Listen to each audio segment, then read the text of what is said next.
शेतकरी बांधवांनो, नमो शेतकरी महासन्मान निधी योजनेचा 7वा हप्ता कधी येणार या संदर्भात भरपूर अशा लाभार्थ्यांच्या माध्यमातून सध्या कमेंट येत आहे।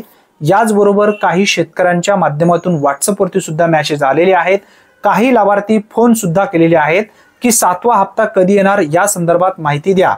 व्यवस्थित माहिती समजून घ्या मित्रांनो। राज्य सरकारच्या माध्यमातून 7वा हप्ता वितरित करण्यासाठी प्रक्रिया जी असते ती आता प्रक्रिया सुरू करण्यात आली आहे।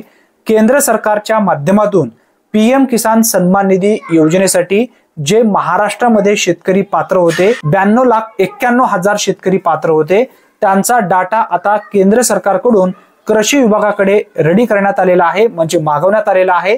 आता जे लाभार्थी पीएम किसान योजनेसाठी पात्र होते महाराष्ट्रामधून 92,91,000 त्यांच्या खात्यामध्ये 1,930 कोटी रुपये वितरित करण्यात आलेले आहेत।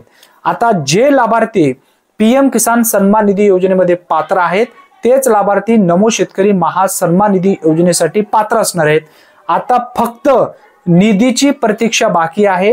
राज्य सरकारच्या माध्यमातून कृषी विभागाकडे निधी पाठवण्यात आला 7वा हप्ता वितरित करण्यासाठी, तर लवकरात लवकर 7वा हप्ता या ठिकाणी वितरित होईल। राज्य सरकारच्या माध्यमातून निधी मंजूर झाल्याबरोबर एक शासन निर्णय येईल। शासन निर्णय जेव्हा निघेल तेव्हा सर्वप्रथम आपल्या चॅनलवरती आपण अपडेट घेऊया। आतापर्यंत आपल्या चॅनलवरती सर्व अचूक अपडेट आपण दिलेलो आहात, इथून पुढे सुद्धा आपण देणार आहोत। अतिशय महत्त्वपूर्ण ही माहिती आहे। जास्तीत जास्त मित्रांपर्यंत हा व्हिडिओ नक्की शेअर करा। धन्यवाद। पुन्हा भेटूया नवीन व्हिडिओमध्ये नवीन माहितीसह।